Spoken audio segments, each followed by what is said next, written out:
তুমি কি কখনো এমন অনুভব করো তুমি কাউকে খুব গুরুত্ব দাও, কিন্তু সে তোমাকে তেমন গুরুত্ব দেয় না? তুমি তার জন্য সময় দাও, তার খোঁজ নাও, কিন্তু সে তোমাকে অবহেলা করে। মনে হয় আমি কি এতটাই অপ্রয়োজনীয়? যদি এমন হয়, তাহলে আজকের এই ভিডিওটা তোমার জন্য। প্রথমেই একটা কথা পরিষ্কার করে বলি, অবহেলা সবসময় তোমার ভুল না।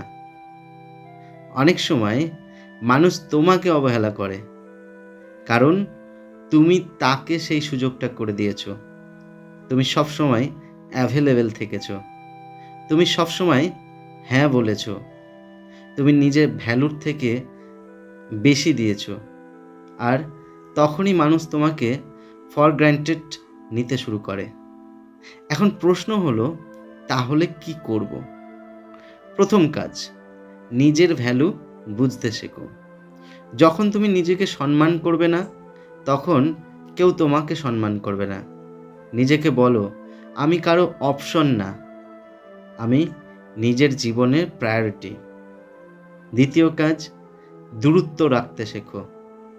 যে তোমাকে অবহেলা করে তার পেছনে দৌড়ানো বন্ধ করো। সবসময় মেসেজ করা, সবসময় খোঁজ নেওয়া, এসব বন্ধ করো।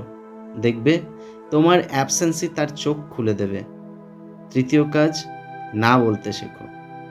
সবসময় সবাইকে খুশি রাখার চেষ্টা করো না।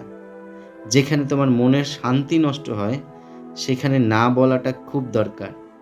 মনে রাখবে, না বলা স্বার্থপরতা না, এটা নিজের প্রতি সম্মান। চতুর্থ কাজ, নিজের জীবনে ফোকাস করো।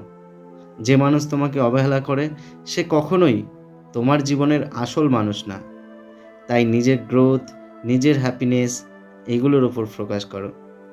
নিজেকে ইমপ্রুভ করো, নিজের লক্ষ্য ঠিক করো, নিজের জীবনকে সুন্দর করো। শেষে একটাই কথা বলবো, যে মানুষ তোমার মূল্য বোঝে না, তার কাছে নিজের মূল্য প্রমাণ করার দরকার নেই। তুমি যেমন, তুমি যথেষ্ট। নিজেকে ভালোবাসো, নিজেকে গুরুত্ব দাও। কারণ তুমি যদি নিজেকে অবহেলা করো, তাহলে পৃথিবীও তোমাকে অবহেলা করবে।